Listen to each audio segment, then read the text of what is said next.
up, fuzzball. From Down Under. Do or do not. There is no try. G'day, mate. How you going?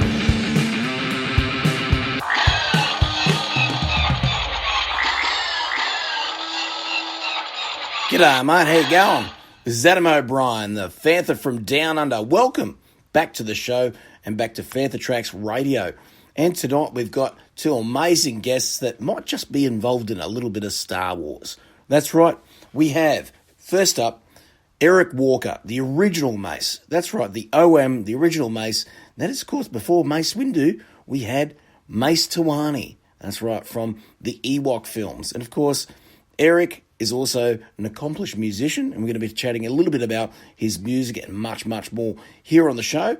And then we also have part two of Adam Bray's chat with us. We chat a little bit about his experiences in New Zealand. And, of course, we're going to be looking at, on the top of what he's been doing in the Star Wars universe. And we're going to talk a little bit about his new project, which just happens to be a little bit of Marvel Studios fun. All here on the Fantha from Down Under. Let's get into it. All right, folks, welcome back to Fantha Tracks, the Fantha from Down Under. And we're going to get a little bit musical here, folks. That's right, because we're always inspired to be musical. Star Wars is a musical universe. George Lucas even said that 80% of the experience of Star Wars was John Williams' score. You know, you never know. But joining me is the original Mace, Mace Towani from, of course, the Ewok films. And, of course, he's a musician in his own right. The one, the only, Eric Walker, mate. How are you? I'm fine. The OM is in the house. How are you? How are you, my good friend down in Australia? My brother from another mother and from a different country. So doing really well, mate. And I tell you what, to wake up in the morning and to get straight into chatting about the thing that I love the most next to Star Wars is music, because it is a language of love, a language of feeling and emotion, and it really is, I think, one of the biggest things that people get inspired through Star Wars itself. Yeah, no, Star Wars, without the wonderful John Williams score, I mean, come on. And that's a 50% of what the experience, Some people say even more, but I'll say 50%. So, without a doubt. And I think one of the things that I always take away with it, when you're not watching the films, if you're often you're just doing your daily tasks, or you're doing your job, whatever it is, you could be washing the dishes after dinner. You could be humming that music because it's so intrinsic into what the identity of that is that it becomes part of you. For sure. I mean, who hasn't hummed the Star Wars theme, especially doing dishes or in the shower. Some people, hum things when they're taking a shower or sing songs. But yeah, I think music is just part of life. It's part of our culture. It's actually really the only universal language. It's, it doesn't matter whether you speak a different language, and I speak a few languages. I speak Vietnamese and, of course, a little bit of Spanish being from California in the United States. But, music definitely is the universal language of, let's not just say the world, let's say the universe, because I think in the future, when aliens do come, which I think they've already been here, but that's another story and another show. But I believe that might be how we communicate with aliens in the future. So, yeah, the voice, like you watch a science fiction film, whether it's those really serious ones, but we've got contact and all that sort of thing. It's always maths or the science, the cause of the universe. But I don't think that touches a chord with another being like music would. Yeah, I know for sure. I mean, the best example of that is Close Encounters of the Third Kind. So they used music, and again, John Williams. So it all goes back to the master. One day to only write a piece of music that someone's going to hum when they're in the shower or washing dishes, like you said. That's the goal, right? Exactly. Now, for you Fantha Trekkers out there, obviously you're all Star Wars fans. We are now talking right now to the original Mace. That's right. Mace Windu ain't the original. We've got Mace Towani, of course. And that began with Caravan of Courage. Tell the folks a little bit about that experience. Well, that was an interesting time in my life. I was a young teenager who thought he knew everything, just like all teenagers do. I probably gave I probably gave everybody, including my parents, the biggest headache, a teenager could, But the Caravan of Courage, the Ewok adventure, just kind of happened. It happened really fast. It was really quick. I got a call from my agent, and they said that a producer wanted to see me for a general interview at the Egg Factory. And the Egg Factory was a little studio that was across the street from Universal Studios. Now I think there's a subway station there, so it's no longer there. But they said I don't even have to read. I don't need to go and pick up the script or we call them sides, to learn sides, which is the script. I don't have to do that. It's only going to be a general interview. They just want to see if I'm right, have the right look for the part. And it's for a part in a 1 hour after school special for TV, just a 1 hour special. And it's a character that's kind of like a bully character. So they said dress appropriately and go meet them. And then so I went down there, and at the time I didn't know who I was meeting, who they were, but it was the director John Cordy and the producer Thomas Smith, and they seemed to like me. They liked my interview, and they said, I know we said you don't have to read, but do you mind going? We really like your look. Do you mind if we catch you on video camera to show the executive producer? And they didn't say the executive producer was George Lucas, of course, either.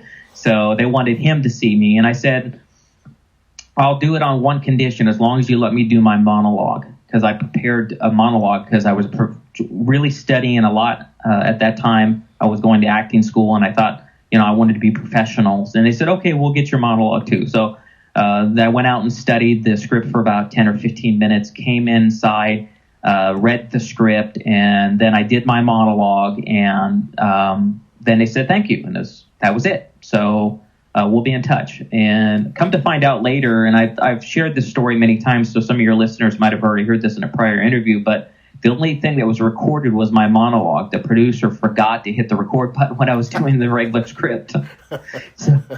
So what George Lucas saw was this kid doing this monologue, and it's a very emotional piece about this kid who comes from a broken family and he has an alcoholic father that accidentally gets taken to jail and dies of a heart attack, and then his mother kills himself, and it's this big emotional wreck piece, and I'm crying. And I guess George saw that and, liked it, because later I heard that he saw that monologue and that's why he picked me. So, but I later did a screen test and everything else, but I think George had already made his decision by that point, even though I went later and did a screen test a few weeks later. And then within a month, we were up there filming it. So it happened really fast. Like within a month's time, I'm up there filming the Ewok Caravan of Courage movie. And I heard that they spent a long time looking for Mace. I heard that they had auditions in New York. They had auditions in Chicago, Los Angeles. And I was one of the last people that kind of walked in the door. So I guess they didn't think they found the right person. And at that time, I looked a lot like Mark Hamill, Luke Skywalker. So maybe that had to do something with it. And I'm sure, I don't think my name had anything to do with it, but my last name is Walker. And people in the past used to say, oh, did he pick you because your last name is Walker, like Skywalker?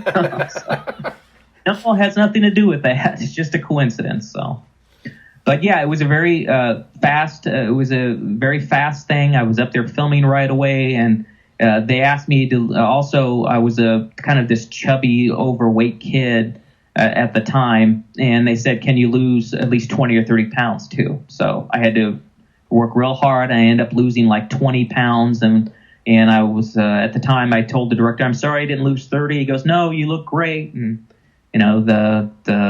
then we did the movie, and it was just quite an experience. It was I knew Star Wars was already pretty, obviously well known by then. It was, of course, the original trilogy was all released. So, and I had seen Return of the Jedi, a dozen times in the theater. So I knew what Ewoks were. I knew, it was like, pinch me. Am I having a dream? I'm going to be in something with Star Wars. So it was an exciting time, actually. So it was a lot of fun. It's amazing that we get these sort of experiences sometimes in our youth that, put us on paths, whether it's going into music and stuff like that. For me was something, when I was probably about 9 or 10 years old, I had a teacher. His name was Mr. Dillon. And he believed that the language of the world was like we've been talking about earlier, was music. And he took us along to a concert where they were doing a lot of different styles of music, whether it was jazz, a little bit of funk. And his thing was rockabilly. So he had the big double bass and all that sort of stuff. But one of the things, it always centers to go back to music. And I think one of the things that music and film went together was that he would show me different scenes in films where music of that kind has really just elevated everything. And he really inspired me, particularly with the guitar, because that was always my thing. And anyway, I never had him as a teacher until that was grade 6 in primary school. And he would take us aside and he said, right, I'm going to teach you how to learn through music. And basically coincide with film. So he would show a movie in a history class. And he'd say, right, now I'm going to show you how to really learn. He'd break out the guitar, and if it was history, he'd play flamenco on the guitar. Right. And then he'd be coaching us history through the guitar, basically. If it was maths, he'd grab the Strat and the distortion pedal, and we would be doing times tables to punk music. Wow. And what I tell you what experience that must have been. It really was. And I think, formative things in our youth, whether it's, you had an amazing experience like that as well, obviously with the Star Wars experience and acting and stuff. But, it's interesting where that takes you. Obviously, that led to music, which we're about to talk about soon.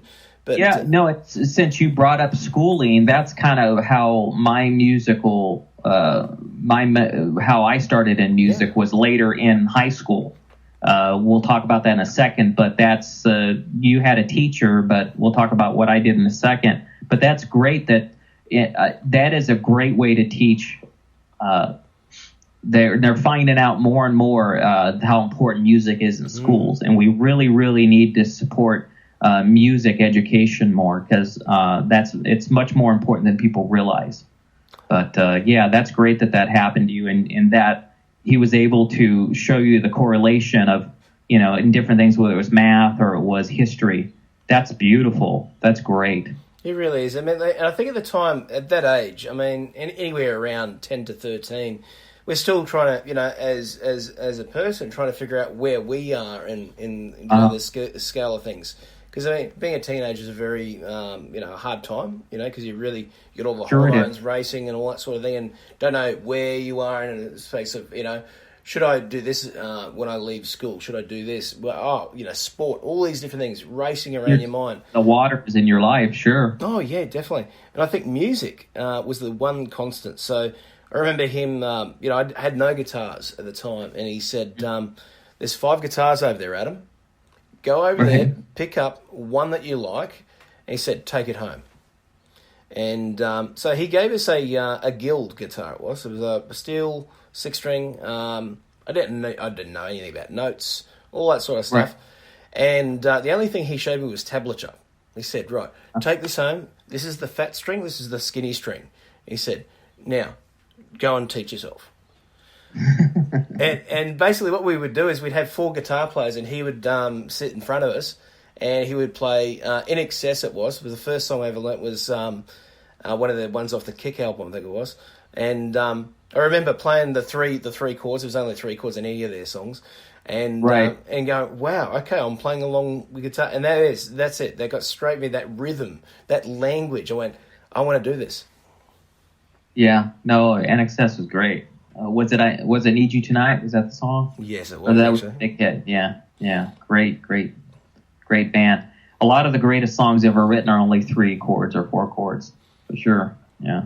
Just amazing. And obviously, I think the thing is, for me, that struck a chord straight away. And I left primary school motivated to want to learn not just that. I actually went off to play bass guitar for 5 years before I picked up guitar again. But because I saw what you could do with bass was more than just guitar. And that the low end is what got me. That beautiful rolling low end. Right. Well, some of the best songwriters in history were bass players. And it's just because they're controlling the rhythm, they're controlling the way the song goes, and a lot of times the underlying melody And, you look at some of the greatest songwriters, like, Paul McCartney's a bass player, Sting was a bass player. So you go back in history, you look at it, and wow, how many of one day maybe somebody should do a show on, how many great songwriters are bass players. And I think everybody would be pleasantly surprised. A lot of them are bass players. Definitely. Now, obviously, you had the Star Wars experience, Caravan of Courage and the Ewok Adventure, and obviously you did quite a bit of acting at that age, but you also got involved in music. Tell the listeners how you got the music bug. Well, I mean, we're going back to what we were just talking about, how you had a teacher. I continued to take my acting profession very seriously, and I auditioned for the LA County High School for the Performing Arts. We call it LACHA. And since then, we've had a lot. I was a graduate, and I'm part of the alumni. But they also had Josh Groban came out of there. Fergie. I could go on and on. A lot of really famous people came out of there. A lot of actors too. And anyway, so I went to that high school for the performing arts, and we would always have this big long lunch break, like 2 hours, unusually long lunch break. So I would go take one of those hours, and I would go down into the piano rooms, and I was self-taught. I went down there and just played. It didn't, sounded probably really bad the first, couple months. And I wasn't in the music department, but I went to the music department, and I was down there playing on the piano all the time. And had some friends that I went there, showed me some stuff as well, and became good friends with a lot of people in the music department. But I did that for 4 years. I just went every day. I was down there playing an hour a day, and I just kept doing it. And finally, after like about 6 months, I asked my dad, I need a keyboard. So he bought me a keyboard at the time. I can't remember what it was I got. I think it was a Roland. I think it was a D50 he purchased for me, or it was around that time. Or I owned a D50 later, but he purchased my first keyboard, and I started writing music, and I wrote a piece actually, which was used in the high school. It's on my latest album. I redid it. It's called The Shattering. It's kind of a rock piece. And the newer version on Brand New Day, it's more of an updated version. But that original piece was written for a play called The Shattering, a movement piece in high school back in 1987. So it just was updated, and that goes to show you how good songs are. And it was one of the first songs that I did. And at that time, I was also taking vocal lessons as well. I decided that my voice, I wanted to make sure I could sing and carry a tune, but I decided singing wasn't wasn't a direction I should go in, because I don't have the greatest sounding voice. So, but I still studied, took vocal lessons, learned how to carry a tune. And I think I have a much better speaking voice because I credit that to a vocal teacher. His name is Buddy Mix. And Buddy is, he actually he and I created the very first video voice lesson back in the 80s. It's called The Singer's Workout. And I think you could still get a DVD of it, because it later was released on DVD as well. But it was just quite an experience working with him. And then later, Buddy he ended up getting married to a Vietnamese lady named Ha, which means River of Stars in Vietnamese. And I saw his wife, and how they were interacting. I said, wow, if you have a cousin or a sister, I'll marry them. And then that's how I ended up getting married to my wife. So That's another story. But so that now we're kind of related. Yeah, but we're working on a new project as well, which we could maybe take a moment to talk about, called Teach the World to Sing, which is a documentary series we're working on as well. But that's how I started my my inspiration to get into music, was going down and playing an hour a day for 4 years straight, getting a keyboard, starting to write songs. And, of course, my musical inspiration back then was, Vangelis, Tangerine Dream, which is a German rock group, Jean-Michel Jarre, which is a French composer. His dad is Maurice Jarre, the very famous movie composer. So and I'd love to work with all of them, but they've been my inspiration and why I write music. You know, I want people to be able to put on my CD and my album, and when they start listening to it, I want it to take them away, take them somewhere on a journey somewhere where they're not thinking about this world, or, you know, and you know what, from beginning to end, it's going to have a message. It's going to, then the message is, mostly in my case, I'm a very positive person. I'm a very happy person. So most of my stuff is uplifting, but then there's times where, you know, on the last album, I wrote a couple really dramatic pieces.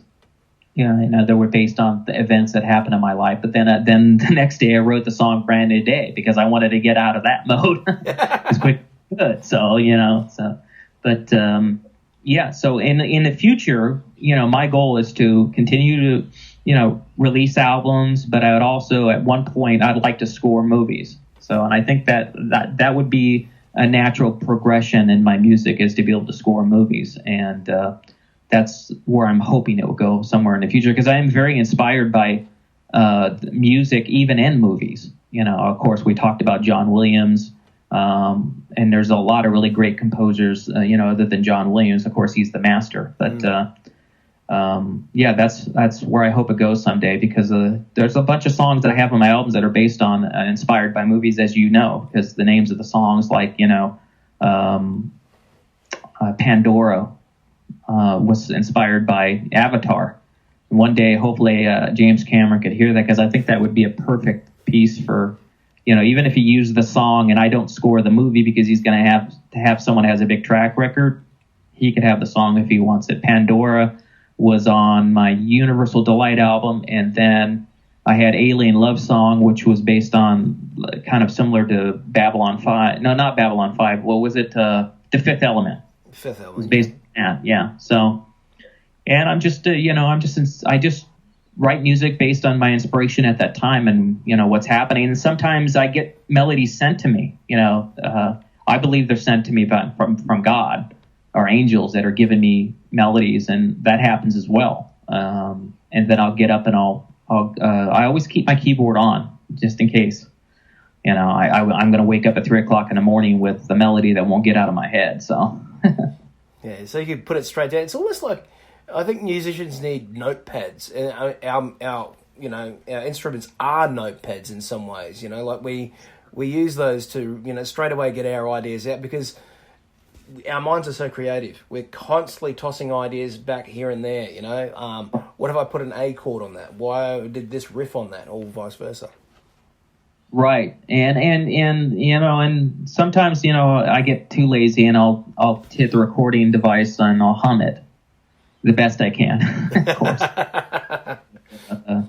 But yeah, I mean, that's just the way it is, and I'm working on a lot of new stuff coming up, and looking forward to sharing that with everybody. Like I'd mentioned to you before we started recording the show, and it's going to take me about another year or so, but I have this concept for this sci-fi novel, and I'm going to write music so that's inspired based on the novel. So as people are reading the novel, they'll be able to play the music and really jump into that universe. Oh yeah. So, yeah. And folks, I've got to tell you, the music that Eric creates is more atmospheric than most soundtracks. It really is.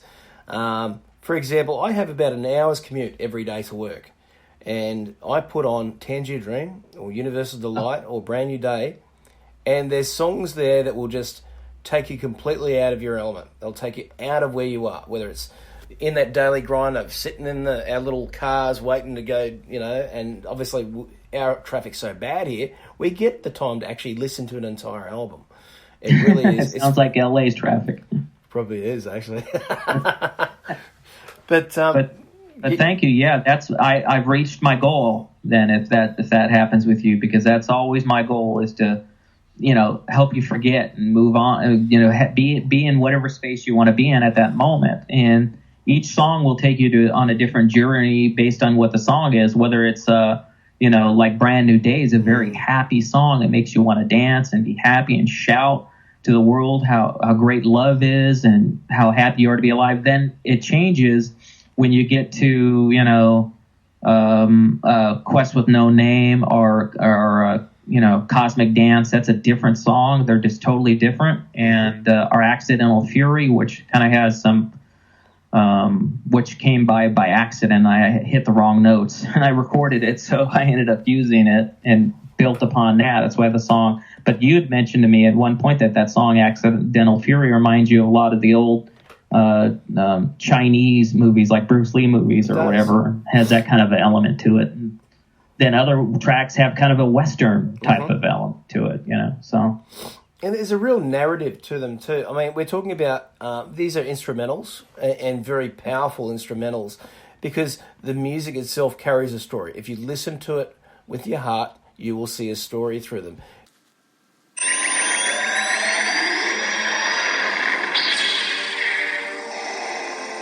Welcome to My Saga, a Star Wars fan podcast.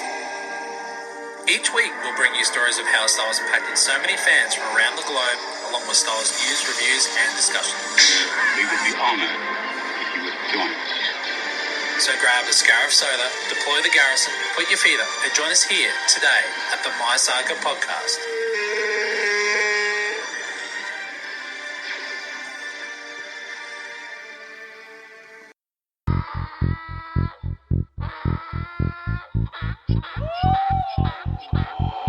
Did you hear that? Did you hear that? They shut down the main reactor. We'll be destroyed for sure. All right, Adam Bray is back with us here for part 2 of his chat, where we were last talking to him. We were talking about New Zealand and his time there in Hobbiton, checking out the Weta factory, and of course, talking to many of the people down there in New Zealand. He's also going to be talking about his work on Star Wars and, of course, his current project with Marvel Studios. Here's Adam Bray. Weta was a lot of fun. The people working there there's 2 branches of Weta. There's the Weta workshop that makes all the physical props and costumes and things, the tangible stuff. Then there's Weta Digital that does all the digital effects. But they're all very accessible, so the people there. So, I got to meet a lot of the folks working on the movies and hang out with them, go to a few company parties, Christmas parties and things, which were wild. I traveled around the country. Not everything was, Hobbit related. I'd go see the typical, scenery, go down to Queenstown for all the adventure activities.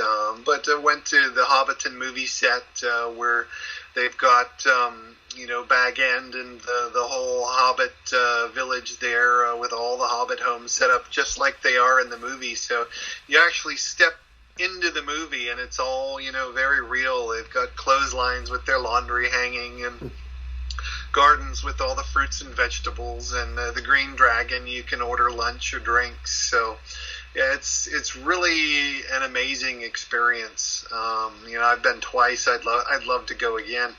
But New Zealand, I'd love to live there if they can just figure out a freelance writer's visa. I'd be there in a heartbeat.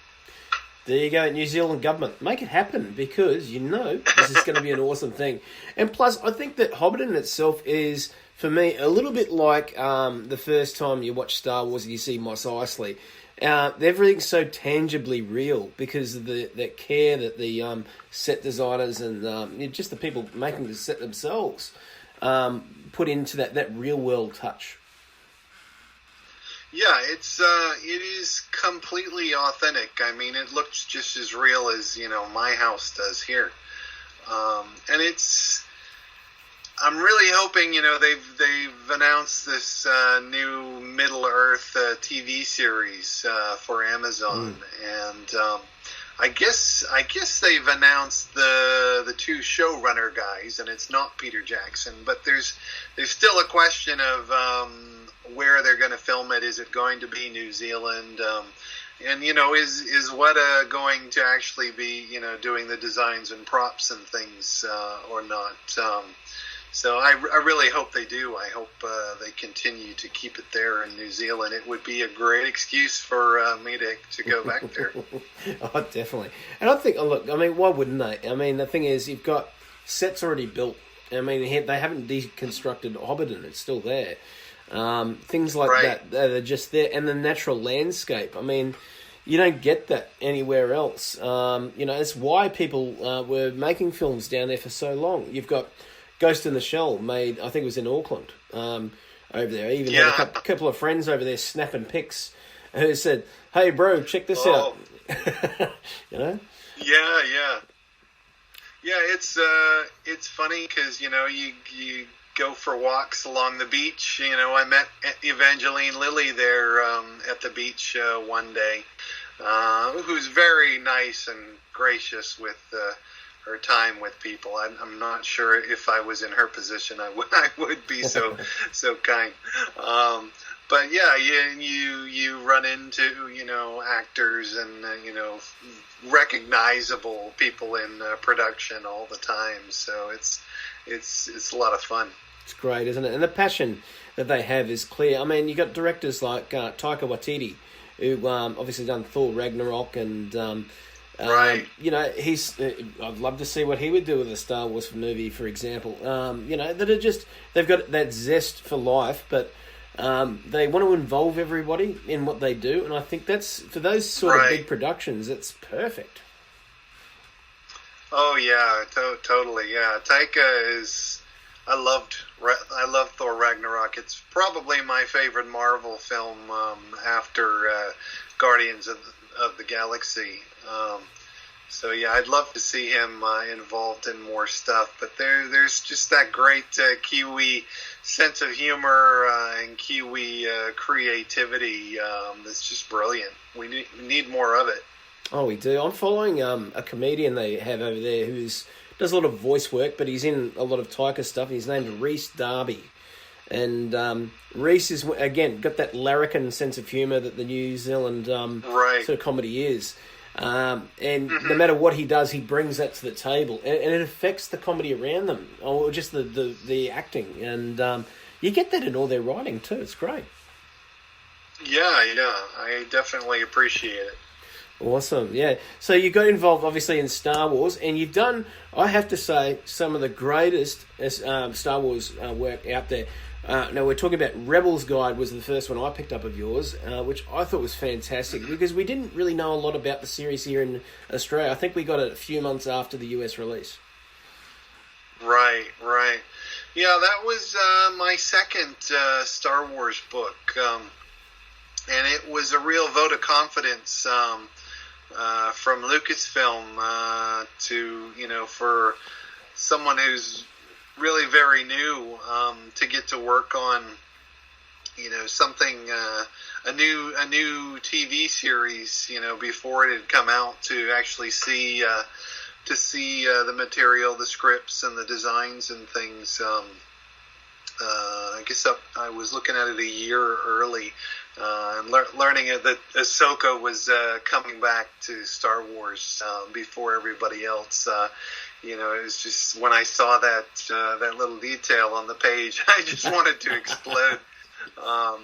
It was the first time I've had to keep corporate secrets like that, so it was very exciting. It's amazing you got books like that, and then we've got great ones, I think, that are not just for us old school fans, but for people coming into Star Wars, because there's so many different entry points for people to enjoy Star Wars, and absolutely everything you need to know is one of those. And it's a very vibrant book too when it comes to giving you the information you need, but at the same time, people that are new to it can sort of skim through and go, all right, I want to know, who is Luke Skywalker, all those sorts of things. Mm-hmm. Yeah, it was a fun book to work on, but we were also kind of guinea pigs because it was a new format for DK. So it was a lot of work, but it was even more work than it would appear, because we were just learning as we went kind of how to put it together, and it's all very their books are very visually dependent. So we actually had to write about 30-40% more than what's actually in the book. and it was very research intensive, because you're not simply retelling stories and character histories in a book like absolutely everything. It's we were assembling all the sort of trivia and detail that nobody ever noticed. And I think we all of us authors, there were 4 of us, took it as a challenge upon ourselves to come up with trivia that nobody had really ever thought of before, like how many teeth are hanging on Tebow the Ewok's necklace, or how many of those little creatures does Mama the Hutt wear on top of her head. Just kind of obscure stuff that nobody had really looked at, that even Leland Chee had never bothered to record. So yeah, a lot of it was new information to publishing. So it took a very long time, and I'm not sure, truth be told, if I would put that much effort into another book like that, given the constraints of time and budget. But yeah, it was a really special effort, and we managed to get a second edition for The Last Jedi. So it's completely fresh and up to date.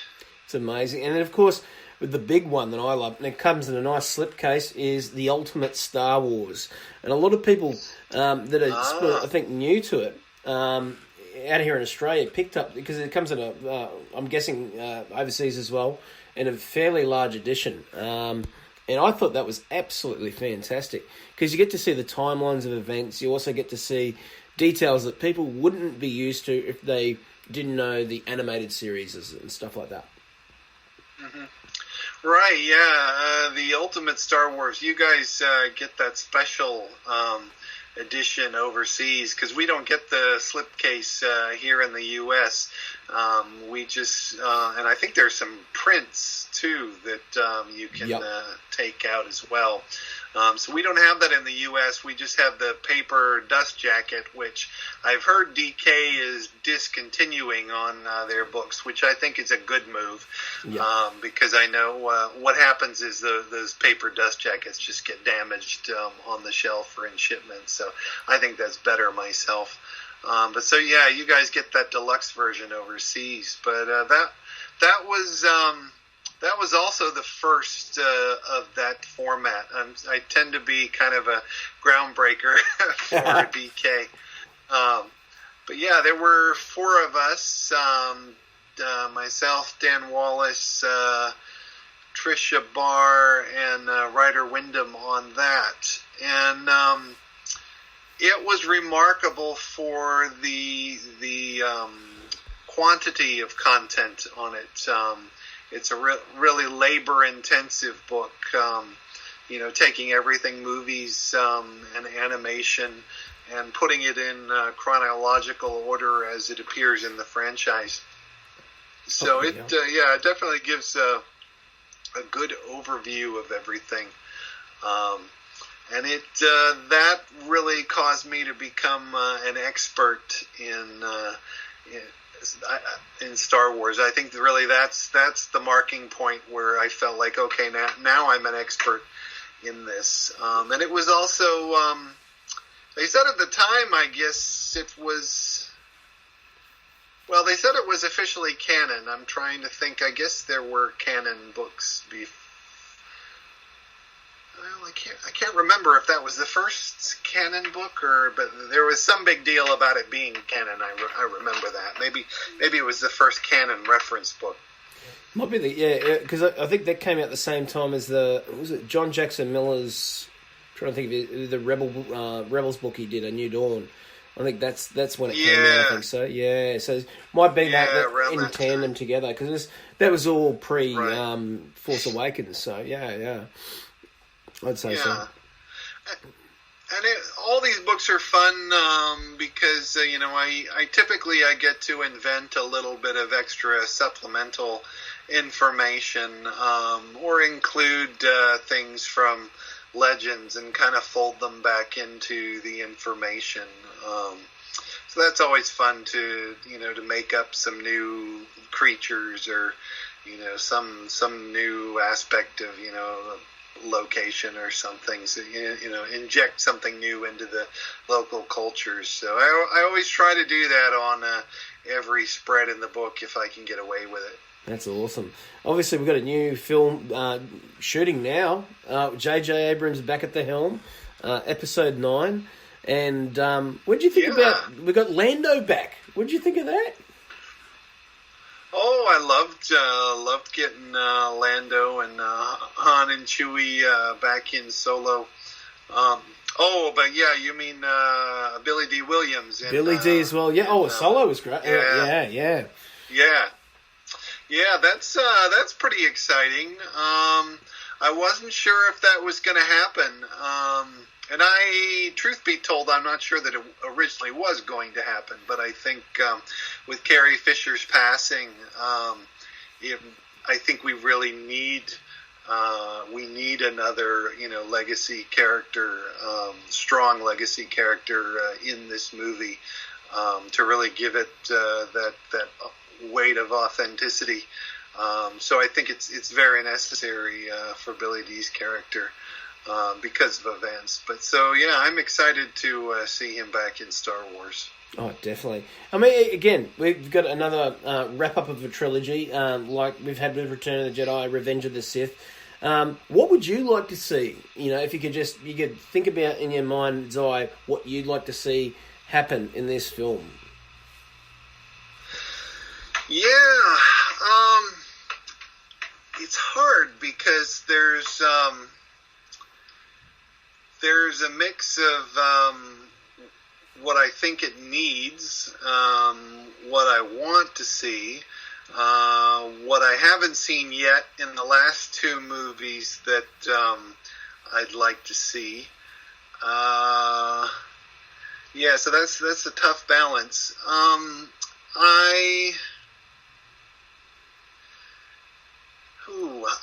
want to see Anakin. I want to see Anakin Skywalker. I think it's kind of the elephant in the room.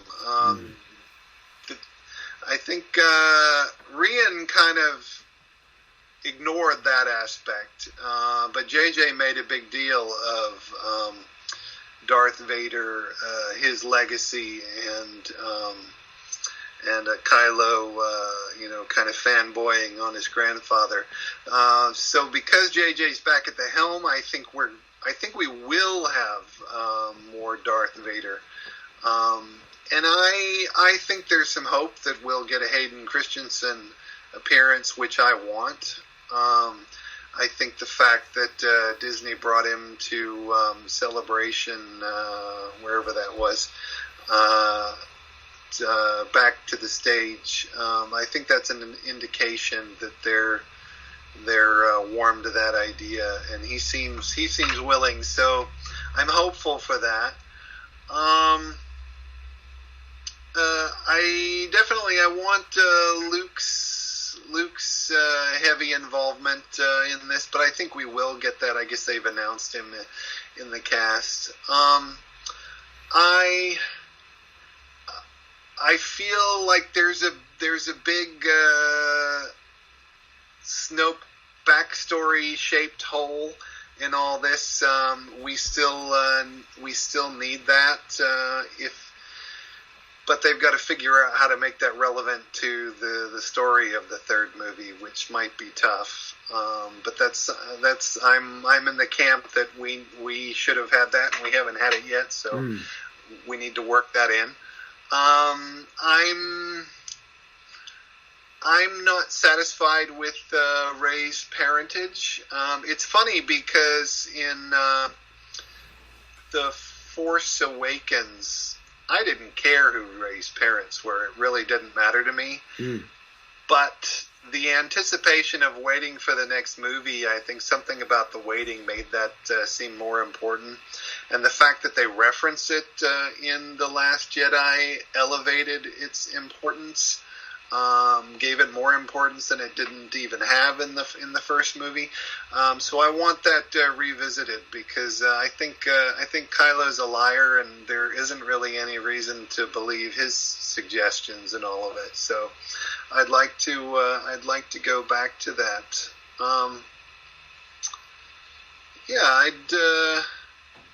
There's I think there's a lot of ground to cover in this next movie,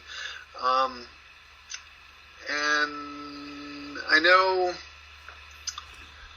the focus, the way that The Last Jedi was left, is, they're looking towards the next generation and who's going to grow up, and take over the resistance. I guess now it's going to be called the rebellion, but we'll see how that goes. But I'm not ready to move on to a bunch of new people that I haven't met yet and care about them just yet. I think I'd like to see JJ pull the emphasis back to the characters that we already have. Let's not move ahead of them. Let's stick with Rey and the characters in these last two movies, and resolve this in an important way.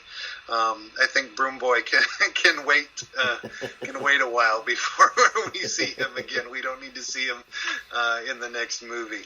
But yeah, I think JJ's got definitely has a tough job ahead of him, because he's got to please two camps now, those that loved the last movie and those that didn't so much, and he's got to figure out how to keep Carrie Fisher's spirit alive in this movie and resolve her story in a satisfying way that's not flippant or trite, that's not just a meaningless cameo. It's, if you're going to have her in the third movie, her appearance has to mean something. So that's going to be challenging. It all depends on what the footage is that he has to work with and how creative they're going to be to use it. But I think that appearance has to be meaningful for it to be worth it. So that's all a big challenge. It really is, isn't it? And some of the things I totally agree with what you've got to say about where first of all, the meeting needs of the story itself, and I think parentage is the big one, because if you look at Force Awakens, there's scenes, particularly in Harrison Ford's approach to Han Solo, especially as they're going to Takadona, and you can see he's talking to Rey, and Rey's bring up, "Hey, I've never seen land like this before." And just, he feels guilty. The guilty look on his face, I'm kind of like, come on, that's the father. Right. And it's right. It's natural bits and pieces like that. And, I've had a chat to a mate of mine a couple of days ago about, you'll never see Luke and Yoda again. Well, I said, that Johnson gave away one of the big new advances with how the spirits work. And the fact that he can mortally touch people, because he picks up his cane and knocks Mark Hamill on the head, goes, "Wake up, Skywalker." Right, yeah. So obviously there's more the to thing that. about that, too, is, it's easily missed. In the original trilogy, Obi-Wan Kenobi was interacting with his environment. He was sitting down on the log, and he was brushing the trees and the bushes. You can see them flapping as he walks by. So he was partly tangible as well. And I agree with you about parentage, about Han Solo. I think that was just screaming that he was the father. And I don't believe that JJ's intention was to, that her parents were just nobody. I think, I don't believe that story. I know these editors are, Lucasfilm and everybody involved has said that they didn't have a plan. They're each kind of taking the baton and, making it up as they go. So I don't think, I'm sure, obviously there was discussion between the directors when they passed the baton, but I think the first movie is JJ's vision, the second movie is Rian's vision, and the third movie is JJ's vision. There isn't a communal vision for holistically for these movies, not at all. That's absolutely not the case, and they've been very explicit that that's not the case. I think it's that people outside of what's going on are saying otherwise. So I think JJ had other plans for that, and I agree. It certainly seemed like it was Han Solo. So I think we might reverse course, and what better way to transition from the second movie to the third movie in a trilogy, and to give us some audience misdirection. I mean, that's what you do between the second and third movie. So it makes sense to me to go a different direction than what's been set up. So yeah, I think we're going to see a good, healthy bit of that in this next movie. I think so too. And I want to see some curveballs too. I want to see JJ send Rey to Ahch-To, to a little bit like Luke did with Dagobah. She rocks up in the temple, and no Luke, obviously. And she goes, "Where's Luke?" And then she sees Liam Neeson sitting there. "I don't know who you are. I don't know what you want, but I will teach you the Force." That would be awesome. I would love that.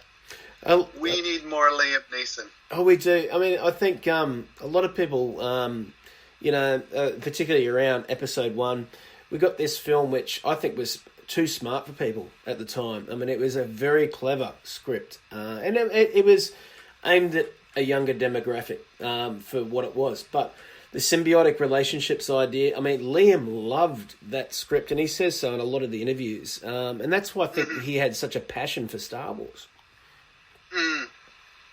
Yeah, I'm a fan of the Phantom Menace as well. I think of the prequels, that's probably my favorite, just because it's such an original story, and it's fresh, and we didn't.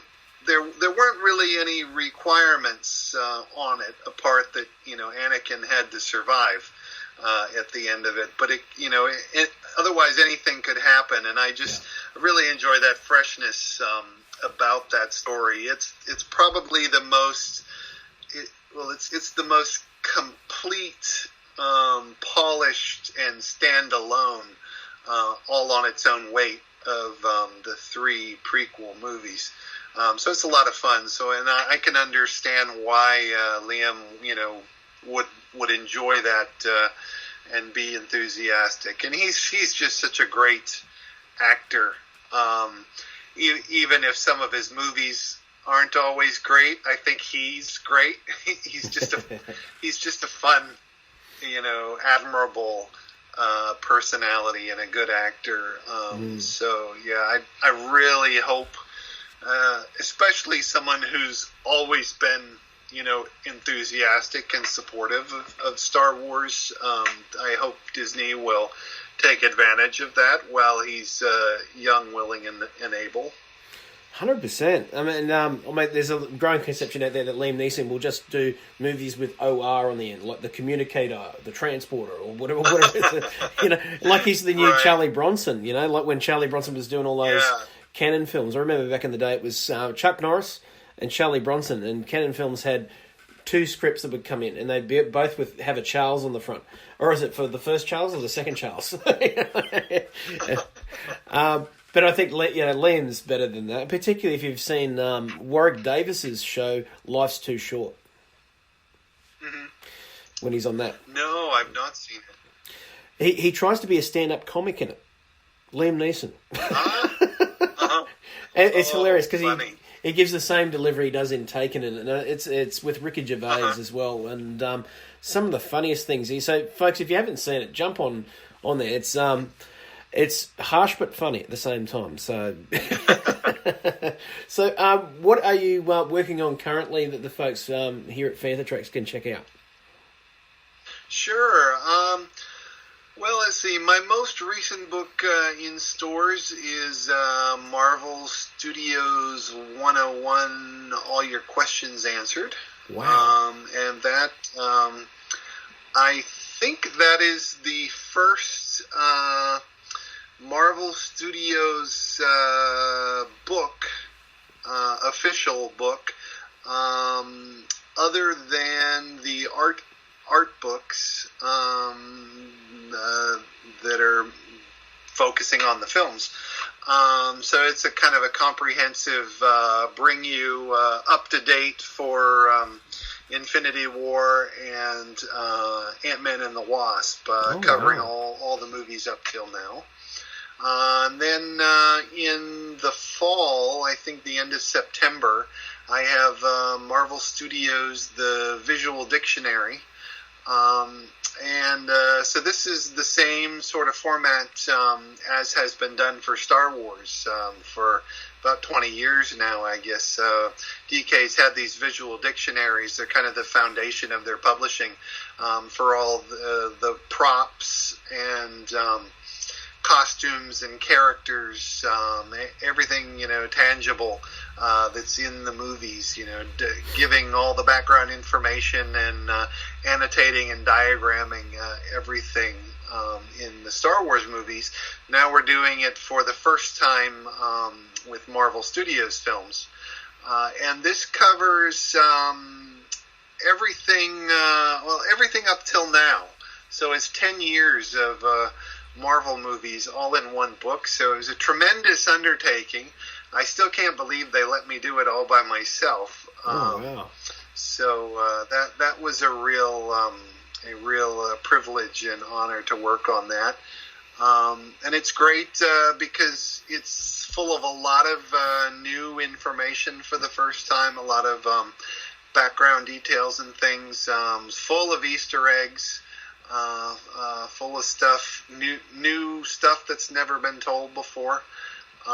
So it's very exciting. I can't wait for this to come out.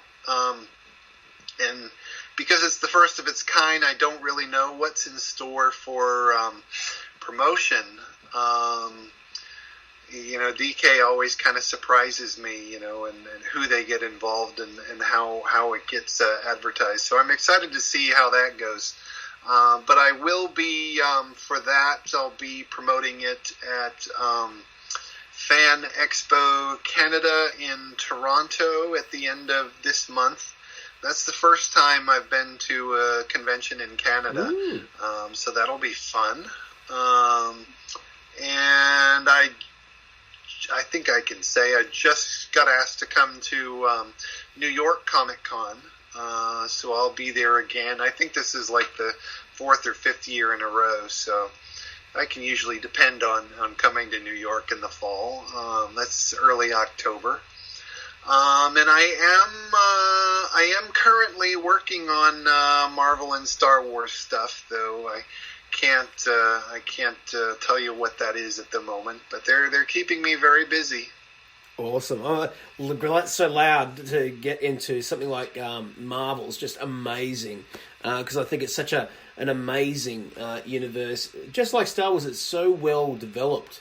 There's so much information we probably don't see, whether it's in the comics or in the films. So to see more trivia and details from that, I can't wait to check those out, mate. It's going to be awesome.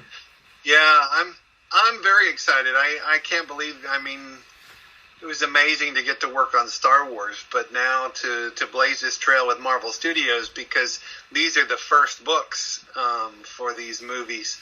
I still can't believe I get to do it. And researching it is a lot of fun because, I'm spending so much time in the movies themselves and movie material, but also the things I get to research on the periphery to do the visual dictionary.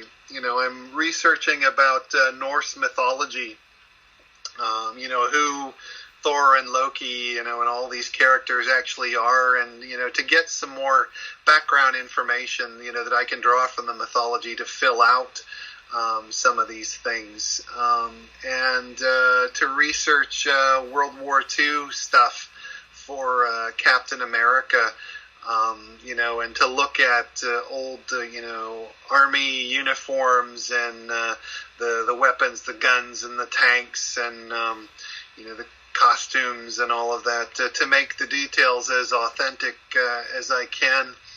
And then, Black Panther looking, at African culture and the spears and shields and the costume designs and what went into all that, so that I can describe these things as authentically as possible, to be very specific and to supplement the information with new details.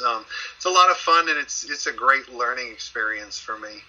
It's amazing. And again, we get to then enjoy that as fans, and we can't thank you enough for those. But before we go, where can those listeners today go and check out your work? Sure, yeah. The best place is on Twitter and Facebook. The account name is the same. It's at author Adam Bray. And occasionally, DK's social media will post things on what I'm doing. I haven't written for StarWars.com lately, but I do have a profile on there. So I imagine when I've got more Star Wars things, they'll give a mention for that too. Awesome. And I want to thank you so much for being on here tonight. And Fantha Trackers, you got to go and check it out, because these are some of the details you'll miss on films, and the hard work that Adam puts in there is well worth you going to read and check out, mate. So thank you so much. Oh, thank you. Skywalking through Neverland. Hey everyone, are you looking for a fun-filled and family-friendly Star Wars and Disney podcast? If you answered yes, then join me and my sweetie wife on Skywalking Through Neverland. You can hear us every week. We are Skywalking Through Neverland wherever podcasts are played. We look forward to having you in our Skywalker family.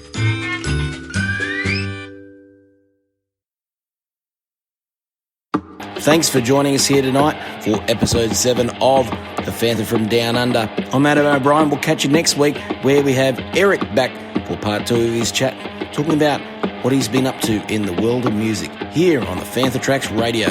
Catch you next time.